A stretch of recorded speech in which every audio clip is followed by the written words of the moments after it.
Bienvenue sur le podcast Comme Julien. Je m'appelle Julien Carcali et je suis heureux de vous accueillir dans cette émission consacrée à l'art de communiquer et de convaincre. On va démarrer dans un instant cet épisode avec pour thème l'importance du contexte dans nos communications numériques. J'ai le grand honneur d'interviewer pour cela Marco Bernard que je vais vous présenter dans un instant. Il est joignable sur LinkedIn à linkedin.com/in/m Marco Bernard. Vous pouvez retrouver toutes les informations pour le contacter sur la description du podcast en tapant juliencarcali.com/12. Pour ceux qui ne connaissent pas Marco, je vous fais une courte biographie. Depuis l'âge de 12 ans, il a propulsé et piloté une multitude de projets, d'entreprises ou d'organismes. Il a créé de nombreuses compagnies et 3 prospèrent toujours encore aujourd'hui. Il est mentor pour le réseau M, podcasteur à succès et aide les solopreneurs et les entrepreneurs francophones de partout dans le monde à accélérer les résultats de leur entreprise. Il nous parlera notamment à la fin de l'épisode d'un grand événement qu'il organise dans les prochains jours, le sommet virtuel d'accélération de votre business. On l'écoute maintenant. Bonjour Marco Bernard, je suis très content de t'accueillir aujourd'hui sur ce podcast. On va parler aujourd'hui de l'importance du contexte dans nos communications marketing numériques. Donc bonjour à toi. Bonjour Julien, c'est un plaisir d'être avec toi. Bon, ça fait plaisir vraiment de te recevoir. Je vais tout d'abord te demander un petit peu de te présenter et puis de me dire un peu pourquoi tu as souhaité participer au podcast Comme Julien et pourquoi tu aimes en règle générale les podcasts, parce que je sais que tu en fais un et tu vas nous en parler. Vas-y, je t'écoute. D'abord, j'anime un podcast qui s'appelle L'Accélérateur et c'est d'ailleurs en raison de ça qu'on a entré en contact sur LinkedIn à la base, toi et moi. J'adore ce que tu fais en passant. Ton podcast est vraiment super. Donc, c'est la raison pour laquelle je suis allé vers toi là pour justement apparaître comme invité sur ton podcast. Sinon, ce que je fais dans la vie, j'ai un site internet sur lequel je blogue, qui est le marcobernard.ca, sur lequel je blogue depuis maintenant 2 ans et demi. J'ai démarré le podcast, comme je le disais tantôt, l'Accélérateur, en juin 2017. Et j'en suis aujourd'hui à 80 quelques épisodes à raison de 2 par semaine, les mardis et les vendredis. Sinon, il y a aussi un gros événement, on pourra en parler un peu plus tard tantôt, mais il y a un gros événement qui s'en vient en avril 2018 qui va réunir 21 experts entrepreneurs. Donc ça, c'est ce qui occupe la majeure partie de mon temps ces temps-ci. À part ça, je suis aussi impliqué à titre de président et un des propriétaires dans une équipe de hockey junior.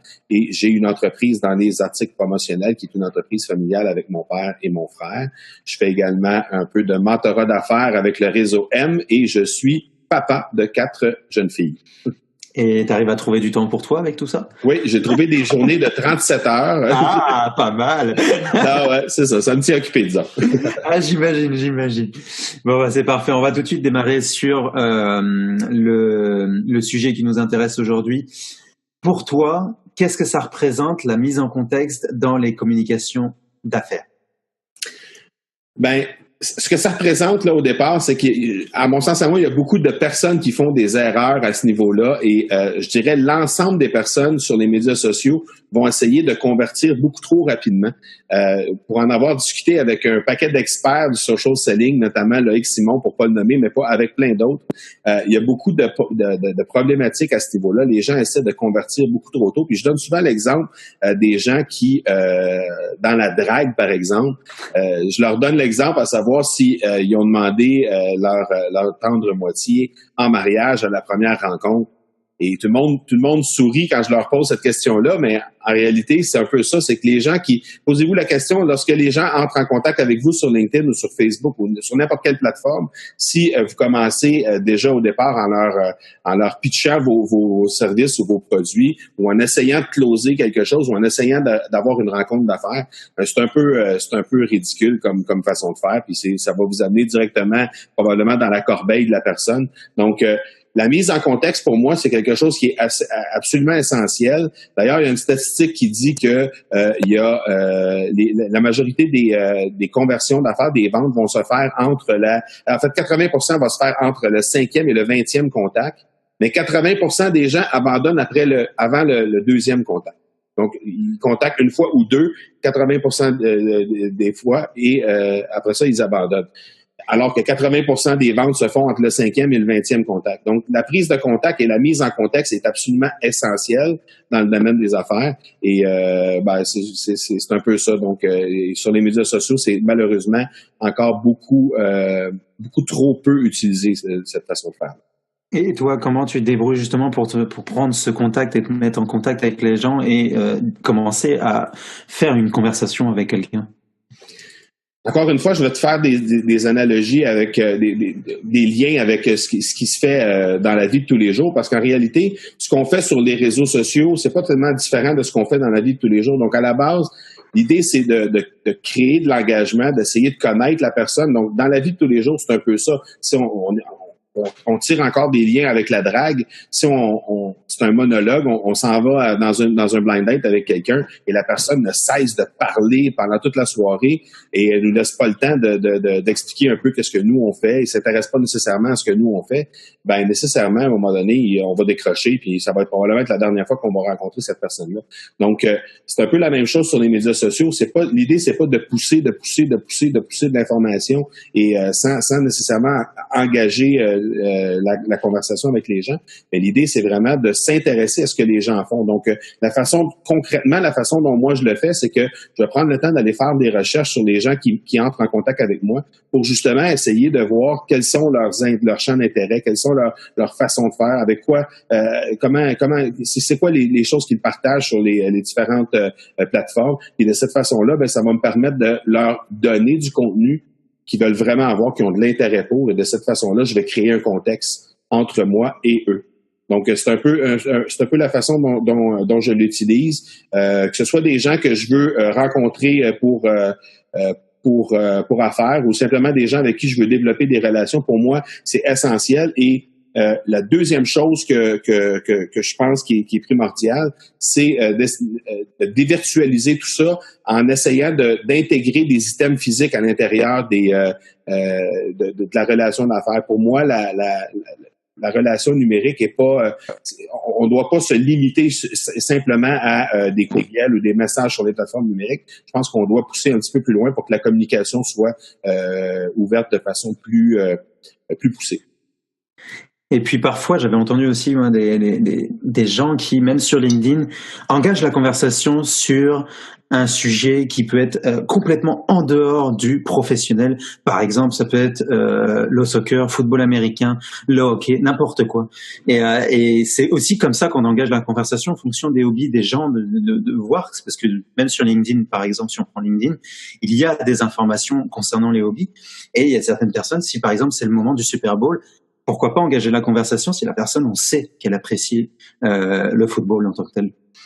Ben, on a juste à penser. Aujourd'hui, je pense que, par exemple, le profil LinkedIn, par exemple, c'est un profil qui doit pas simplement être un curriculum vitae sur lequel on va juste mettre les expériences et les formations académiques qu'on a eues, mais bien vraiment tous les champs d'intérêt qu'on a, vraiment le pourquoi on fait ce qu'on fait dans la vie, qu'est-ce qui nous branche vraiment, qu'est-ce qui nous drive intérieurement. Si on prend par exemple, je suis certain qu'il y a beaucoup de gens dans ton auditoire qui connaissent déjà Gary Vaynerchuk. On a juste à penser à Gary Vaynerchuk. On sait tous que c'est un amateur de vin qui aime les Jets de New York et qui veut un jour les acheter, qui a des enfants. On connaît déjà toutes les choses qui le drivent de façon personnelle, intérieure. Alors que si on regarde la majorité des gens qui sont dans notre réseau, c'est plutôt rare qu'on a accès à ces informations-là. Et c'est essentiel dans la façon de communiquer pour les raisons que tu viens de dire, Julien. C'est que on peut connecter ailleurs que dans un champ professionnel et souvent c'est encore plus fort que la connexion professionnelle. Ah, clairement, c'est encore plus important, puis ça crée un clic quasiment immédiat. Exact. Donc c'est super. Ok. J'avais une autre chose à te demander. Comment appliques-tu ce concept dans ta vie professionnelle à toi, personnellement? Je vais te donner un exemple précis. On a fait récemment, comme je disais tantôt, je suis en train de terminer de monter un événement pour le mois d'avril avec lequel j'ai eu à avoir négocier des ententes, pas des ententes, mais à essayer d'avoir des gens, des experts avec moi sur cet événement-là.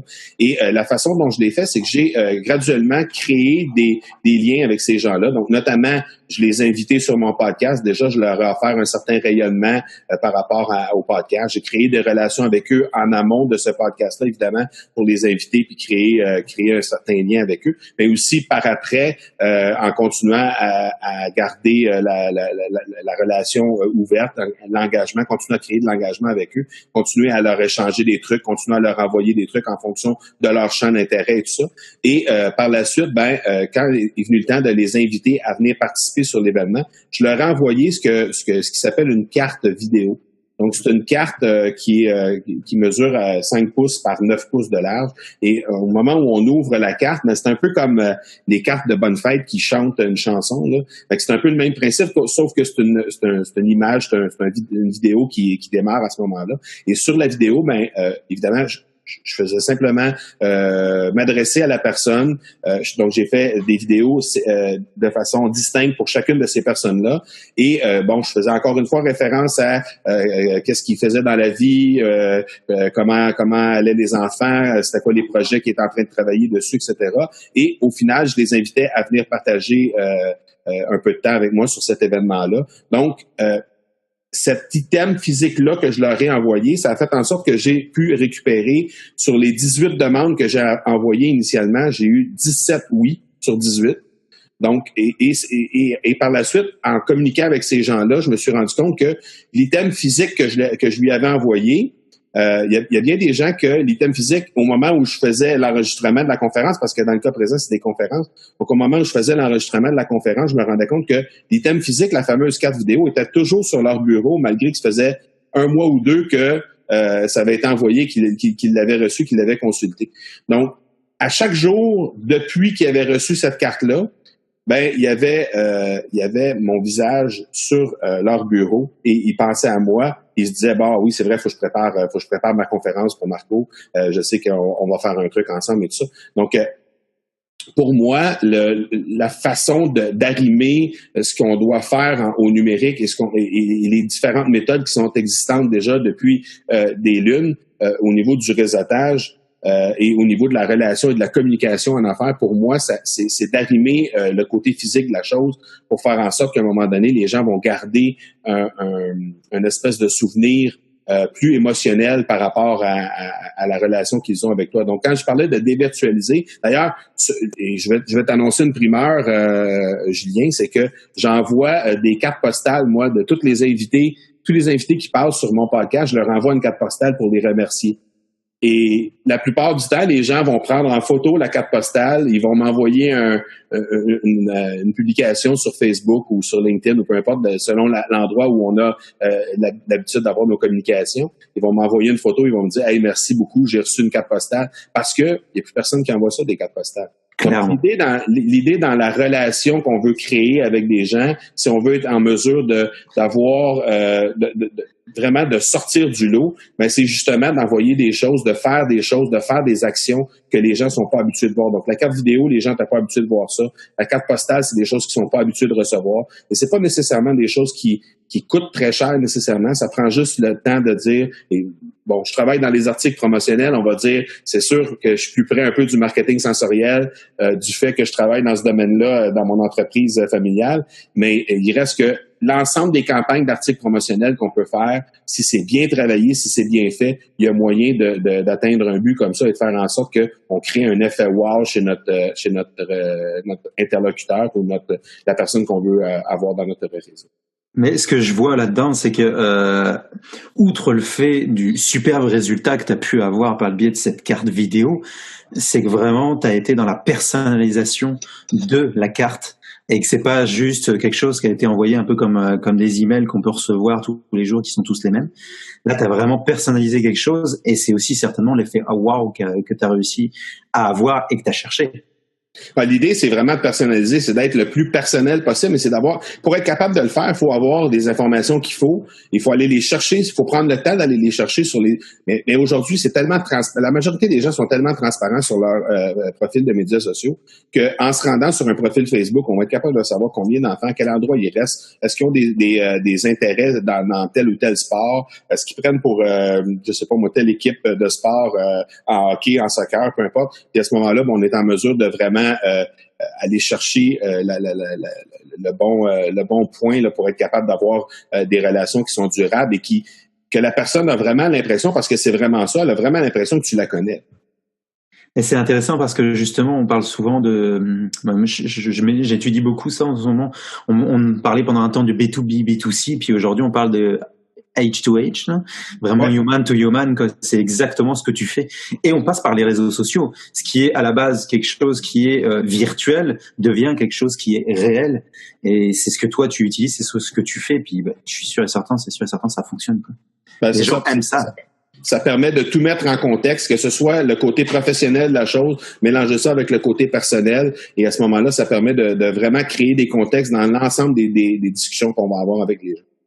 Ouais, super. Petite question encore, à l'ère numérique, est-ce qu'il est toujours aussi facile qu'auparavant d'arriver à mettre en pratique ces mises en contexte dans ta communication ou dans les communications? Évidemment. Ouais, c'est ça. Comme je viens de donner comme exemple, évidemment, il y a des méthodes qui existaient auparavant de communication. Auparavant, son recul disons 50-60 ans, ça se passait sur le perron de l'église. On allait sur le perron de l'église, c'était à cet endroit-là qu'on allait dire qu'est-ce qui se passait de bon dans notre entreprise, puis que de jaser avec les gens, mais pas nécessairement je reprends l'exemple, il y avait une communication à un moment donné que j'ai vue. Le boucher de l'époque, il y a 60 ans, il amenait pas la fesse de bœuf directement sur le perron de l'église. Donc, tu sais, il créait des relations à ce moment-là, il mettait en contexte les choses, il créait des relations et ça faisait en sorte que la personne allait le voir dans sa boucherie par la suite pour finalement acheter la fameuse pièce de bœuf. Mais la pièce de bœuf ne se rendait pas sur le perron de l'église. Alors, le perron de l'église, pour moi, aujourd'hui, c'est les plateformes de médias sociaux et c'est les endroits où on va créer des relations. Donc, c'est juste que ça a changé de place, mais il y a encore des méthodes qui sont utilisées depuis plusieurs années, plusieurs décennies, comme par exemple, je disais tantôt, les items physiques. Pour moi, je continue de penser, malgré que les gens pensent que c'est terminé ça, puis qu'on est à l'ère numérique et que maintenant, mais justement, c'est vrai jusqu'à un certain point que, étant donné qu'on est à l'ère numérique, les communications sont beaucoup plus axées là-dessus. Et ça fait en sorte que ça fait ressortir énormément les communications qui ne sont pas numériques. Donc, quand on parle de courrier traditionnel, on parle d'articles promotionnels, on parle d'items physiques. Pour moi, ça, c'est des choses qui doivent être ajoutées à votre stratégie numérique pour faire en sorte que vous allez vraiment sortir du lot au moment où vous voulez vraiment l'avoir de façon très précise. Parce que quand on parle de 5 à 20 contacts tantôt, 5 à 20 contacts, c'est pas nécessairement 5 à 20 items physiques. Pour moi, l'item physique, il fait partie du package qu'on a à faire, fait partie de de l'ensemble des actions qu'on peut faire. Mais moi, je l'utilise plutôt comme vraiment comme point final, comme item pour vraiment sortir du lot, là, je l'utilise à cet endroit-là. C'est presque le petit cadeau dans la poignée de main, quoi. Ouais, exactement. Ouais, tout à fait. Ok, parfait. Comme tu le sais, je prépare toujours des petites questions flash à la fin de mes interviews. On va y passer tout de suite. Dis-moi, quel a été le moment décisif dans ta vie d'entrepreneur à toi? Faut penser que moi, j'ai une vie d'entrepreneur qui a commencé à l'âge de 17 ans. J'en ai aujourd'hui 43, donc ça fait quand même un certain temps que je suis entrepreneur.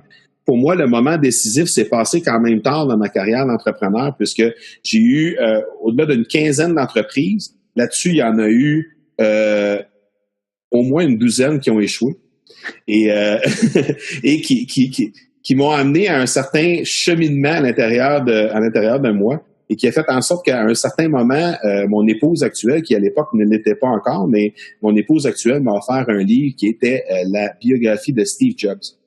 Et j'ai dévoré ce livre-là au début de l'année 2013 et ça a changé ma façon de voir l'entrepreneuriat à partir de ce moment-là. Et ça a surtout changé ma façon de revenir à la curiosité que je me connaissais quand j'étais au collège, au secondaire, à ce moment-là, j'étais quelqu'un qui était extrêmement curieux, qui voulait apprendre, qui lisait énormément, qui était dans l'ensemble des cours dans lesquels je participais, j'étais très, très intéressé, très curieux. Peu importe si c'était quelque chose qui devait plus tard me servir ou pas, j'étais quand même quelqu'un de curieux à la base. Et ce livre-là m'a un peu ramené à mon essence, m'a ramené un peu à la base à ce niveau-là. Et depuis ce temps-là, je dois lire à peu près entre 5 et 10 livres par année. Je me suis donné le défi d'en lire un par mois pour 2018. Et c'est ça. Donc, c'était vraiment un élément déclencheur en 2013. D'accord. Justement, on parle de livres. Tu me fais une belle. On fait un beau pont là-dessus. 3 livres que tu recommandes que tu recommandes ou que tu as offert. Oui, OK. Déjà, d'abord, le livre de Steve Jobs, c'est pas nécessairement quelque chose que je recommande. Pour moi, ça a été un moment décisif dans ma carrière, mais c'est pas nécessairement un livre que je recommande parce que ça a été documenté en long et en large. Il y a eu des films qui ont été faits là-dessus. Et à un moment donné, ça devient redondant. Donc, si vous avez vu quelque chose sur Steve Jobs, sur sa vie, je pense que c'est déjà, vous avez déjà pas mal d'informations par rapport à ce qu'il y a dans sa biographie. Les 3 livres, moi, j'irais avec... En premier, j'irais avec le livre Start with Why de Simon Sinek. C'est un peu, c'est un must tant qu'à moi là. C'est vraiment un livre qui ramène à l'essentiel et qui force les gens à se poser la question pourquoi ils font vraiment ce qu'ils font dans la vie. Le deuxième livre que j'aimerais recommander, c'est Jab, Jab, Jab, Right Hook de Gary Vaynerchuk. Encore une fois, pour les gens qui l'ont pas lu, parce que c'est un livre qui a été vendu à plusieurs centaines de milliers d'exemplaires, mais c'est un livre qui relate déjà un peu ce qu'on a discuté aujourd'hui, c'est-à-dire que on doit justement donner à la base, Gary disait qu'il y avait 5 jabs avant son hook. Et son éditeur lui a dit que après 3, on avait compris le concept, donc il en a enlevé 2 sur le titre au final. Mais tout ça pour dire que l'important c'est de donner à notre réseau. Et à un certain moment, à force de donner, on va être en mesure peut-être de demander quelque chose si c'est ce qu'on désire faire. Donc ce livre-là était vraiment très intéressant pour moi. Et le dernier livre que j'aimerais te suggérer, c'est Expert Secrets. C'est un livre de Russell Brunson qui est le fondateur de ClickFunnels. Oui. C'est un outil qui, évidemment, ça le dit, c'est pour faire des funnels de vente, donc des entonnoirs de vente. C'est un outil qui est particulièrement intéressant, mais la façon, en fait, dans ce livre-là, on parle de funnels, on parle d'entonnoirs de vente, mais c'est surtout dans tout ce qui est dans tout ce qui est ses stratégies marketing à lui qui est vraiment intéressant. Et c'est d'ailleurs là que j'ai pris l'idée de la carte vidéo. Russell a utilisé cette stratégie-là de carte vidéo pour le lancement de ClickFunnels et ça a été particulièrement retentissant comme succès. Donc, c'est un peu là que j'ai calqué cette stratégie-là. Et je me permettrai d'ajouter une application que j'ai découvert récemment par David Grégoire, que tu connais bien. Oui. S'appelle Bonjoro. Donc, c'est une application qui permet d'envoyer une vidéo directement par courriel et c'est une vidéo personnalisée qui s'envoie directement dans le courriel de la personne. Et j'ai pas le mot, c'est embeddé, c'est directement intégré à l'intérieur du courriel, ouais, c'est ça. Et c'est particulièrement intéressant. Récemment, David m'a fait découvrir ça, il m'a envoyé un Bonjoro, c'est comme ça que ça s'appelle. Et c'est impressionnant qu'est-ce que ça peut donner. En rapport avec le sujet du jour, je pense que ça peut être quelque chose. Donc, allez jeter un œil là-dessus. C'est Bonjoro, tout simplement. Et vous allez c'est gratuit. Donc, vous pouvez utiliser cette application-là pour envoyer des vidéos comme ça. Parfait, je le mettrai aussi en lien dans l'article de blog que j'écris toujours pour accompagner le podcast. Dernière question pour toi. Quel conseil donnerais-tu à un jeune étudiant qui finalise ses études et qui entre dans le monde professionnel? Je dirais de ne pas oublier de faire un branding numérique personnel. Et comment réussir à faire ça? Tout simplement en lisant d'abord le livre de Simon Sinek dont on a parlé il y a quelques instants. Et ce livre-là va aligner directement la raison pour laquelle ils veulent faire ce qu'ils veulent faire dans la vie, la raison intrinsèque, vraiment intérieure de ce qu'ils veulent faire. Et ce qu'on a dit tantôt par rapport à Gary Vaynerchuk, qu'on était au courant de ce qu'il faisait, exactement ses intérêts au niveau du vin, au niveau du football, etc. Donc, ces choses-là font partie du branding numérique et ça doit être fait de façon très méthodique avec ce qui est inscrit dans le livre. Vous allez voir une méthode assez facile pour la mettre en place. Mais donc c'est ça serait de vraiment y aller avec un branding numérique personnel fort.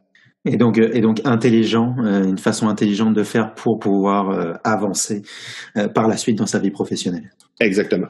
Bon, c'est parfait. Écoute, merci à toi. Ce que je pourrais conseiller à tous mes auditeurs là, c'est d'aller vous abonner sur le podcast de l'accélérateur. C'est donc le podcast de Marco et c'est un très bon podcast. Il y a énormément de sujets. Il a interviewé aussi beaucoup d'invités et c'est extrêmement intéressant. Le mieux, c'est vraiment de diversifier ses sources d'informations si on veut en apprendre plus. C'est ça. Donc, allez vous abonner sur le podcast de l'accélérateur. Je vous le conseille. Et puis, pour finir, écoutez, je pense que je vais laisser la parole à Marco et puis je vais lui dire merci de m'avoir donné ce temps et d'avoir participé à mon podcast. Je te remercie beaucoup, Marco, et je te laisse finir. Merci beaucoup, Julien. Je vais simplement inviter les gens à se rendre parce que tu parlais de diversification, de façon d'apprendre et tout ça. Je vais les inviter à se rendre sur le svab.biz, le svab.biz. À cet endroit, ils vont pouvoir trouver 21 conférences d'1 heure chaque sur 21 sujets différents donnés par 21 experts francophones de 6 pays à travers le monde. Et ils vont pouvoir avoir accès gratuitement à ces 21 conférences-là. Donc, je les invite à se rendre directement sur cette page-là et ils vont pouvoir avoir accès gratuitement à ces 21 conférences. Parfait. Écoute, je mettrai le lien. Merci beaucoup. Merci. Bonne continuation. À plus. Bye. Et c'est donc ici que se termine cet épisode. Si vous avez aimé cette interview dédiée à l'importance du contexte dans nos communications numériques en compagnie de Marco Bernard, ainsi que les présentations que je propose, pensez à vous abonner au podcast comme Julien pour ne pas manquer la suite. Que ce soit sur iTunes ou la plateforme de podcast de votre choix, vous pouvez trouver des instructions pour comprendre comment vous abonner en vous rendant sur juliencarcali.com/podcast. Et pour finir, si vous avez apprécié l'approche que je propose sur la communication, j'ai besoin d'un petit coup de pouce. Tout d'abord, commencez par me laisser une évaluation sur la plateforme de podcast que vous utilisez, surtout si vous utilisez iTunes. Et ensuite, si cet épisode vous a été utile, partagez-le avec une personne de votre entourage qui pourrait être intéressée. L'URL direct vers ce podcast est juliencarcali.com/12. Vous pourrez y trouver toutes les ressources dont nous avons parlé aujourd'hui. Je vous remercie de m'avoir écouté jusqu'au bout et je vous dis à la semaine prochaine.